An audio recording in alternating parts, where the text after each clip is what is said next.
Welcome to క్షణం.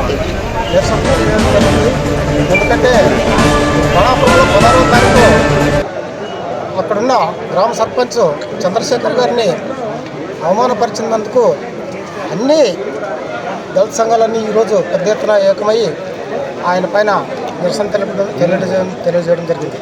గుడిస కృష్ణమ్మ అయితేనేమి, పార్థసారథి అయితేనేమి, అక్కడున్న మాజీ ప్రెసిడెంట్ అయితేనేమి, ఆ ఊర్లో ఎందుకు ఆ విధంగా జరుగుతుందంటే ఈరోజు పార్థసారథి ఆ స్టేజ్ మీద ఉన్నా కానీ నేను కురువల్ని ఎస్సీల్లో చేరుస్తాను అంటాడు కదా, మరి అక్కడ ఉండేది కురువలే కదా. గణాపురం అయితేనేమి, నానాపురం అయితేనేమి, ఇక్కడ పెద్దరవణం అయితే ఈ 3 గ్రామాల్లో కురువలు పెద్ద ఎత్తున డామినేషన్ చేస్తున్నారు. అక్కడ ఈ రోజు వరకు కూడా అక్కడ ఉండే గుళ్ళకి పోల్చేది లేదు. ఇంతకు ముందు పెద్దరవణంలో ఒక ప్రెసిడెంట్ని, మాజీ ప్రెసిడెంట్ని క్షమాపణ చెప్పించినారు గర్జలింగ స్వామి గుడిలోకి పోయి. అటువంటివన్నీ చెప్పి ఈరోజు నేను ఎస్సీలో చేరుస్తానని కురువలు చెప్తాడే, మరి ఈరోజు అక్కడ పోయి నువ్వు అక్కడ కురువలు డామినేషన్ చేసే ఊళ్ళోన నువ్వు కనీసం ఒక దళిత సర్పంచ్ని నువ్వు స్టేజ్ మీదకి ఎక్కనీయకుండా, కట్ట మీదకి ఎక్కనీయకుండా చేసినావు. తర్వాత నీవే అంటున్నావు అక్కడ ఎంత భయం ఉంటే ఆ మనిషి అక్కడ కింద నిలబడతాడు, దాన్ని ఆలోచన చేసుకోలేదా నువ్వు? ఒక ఎమ్మెల్యే అయ్యి అక్కడ కురువలది ఎంత డామినేషన్ ఉంటే అక్కడ నిలబడినాడు కింద. ఎక్కినా కూడా కట్ట మీద ఎక్కనీయకుండా ఉన్నట్ల భయం అనేది అక్కడ ఉంది కదా. అందుకే నువ్వు అది అడిగేది పోయి రాపా, నువ్వు ప్రెసిడెంట్ అని నువ్వు ప్రోటోకాల్ పాటించినావా? కేంద్ర గవర్నమెంటే, కేంద్ర సుప్రీంకోర్టు ఇచ్చినది ప్రెసిడెంట్కి ఎంత హక్కు ఉందో అనికేసి ఏదైనా జరగాలంటే ప్రెసిడెంట్ ద్వారా జరగాలని చెప్పి అది అటువంటి గ్రామ ప్రథమ పౌరుణ్ణి ఇట్లా పిలిస్తే ఏమి ఆయన క్రిస్టియన్ అంటే నువ్వు మతాలను ఎందుకు తీసుకొని వస్తున్నావు దీంట్లోనా? నువ్వు మతాలు కులాలు నువ్వు రాజకీయం చేస్తావా? నీ ఆర్ఎస్ఎస్ భావజాలం చూపిస్తావా? ఇక్కడ ఇది బ్రాహ్మణవాద భావజాలం. ఆయన క్రిస్టియన్ అయితే నీ కాషాయం కండువా ఎందుకు వేసుకుంటాడే? ఆయన క్రిస్టియన్ అయితే నీ కాషాయం కండువా ఎందుకు వేసుకుంటాడు? అది గుర్తించలేదా? అది నీ క్రిస్టియనా అని అడిగితే ఆయన ఎస్సీ అని చెప్తుంది కృష్ణమ్మ. ఆ విధంగా చెప్పుడు చేయడము.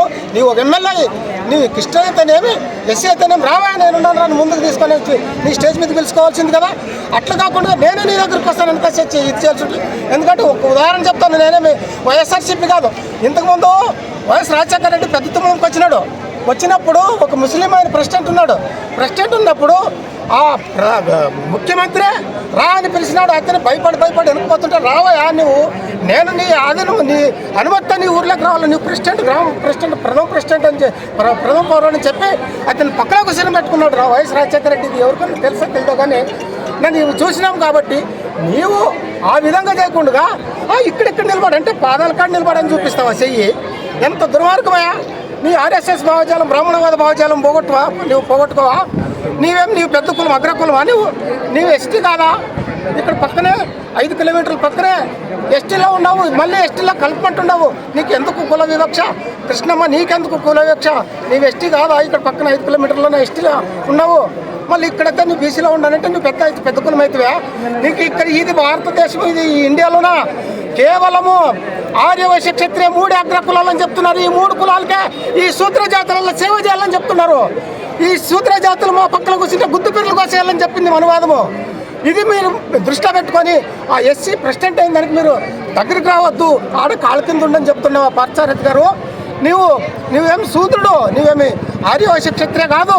మీ 3 కులాలే బాగుపడాలని ఆర్ఎస్ఎస్ పెట్టుకునింది, 3 కులాలకు సేవ చేయాలని ఈ శూద్ర జాతినంతా మనవాద శాస్త్రంలో రాసుకున్నారు మీరు. ఆ విధంగా మీరు దాన్ని, ఇది మనవాద శాస్త్రం కాదు, ఇది భారత రాజ్యాంగము, బిఆర్ అంబేద్కర్ రాసిన రాజ్యాంగంలో నడుస్తుంది.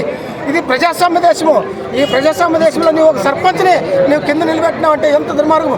అందుకే ఈయన పైన ఖచ్చితంగా SC/ST కేసు బుక్ చేసి, కృష్ణమ్మ మీద అయితేనేమి, పార్థసారథి మీద అయితేనేమి SC/ST కేసు బుక్ చేసి వాళ్ళపైన చర్య తీసుకొని అరెస్ట్ చేసి ఆయన ఎమ్మెల్యే పదవిని కూడా బర్తరఫ్ చేయాలని డిమాండ్ చేస్తూ, నా పేరు కె ప్రసాద్, రైతు కుల సంఘం రాష్ట్ర కార్యదర్శి.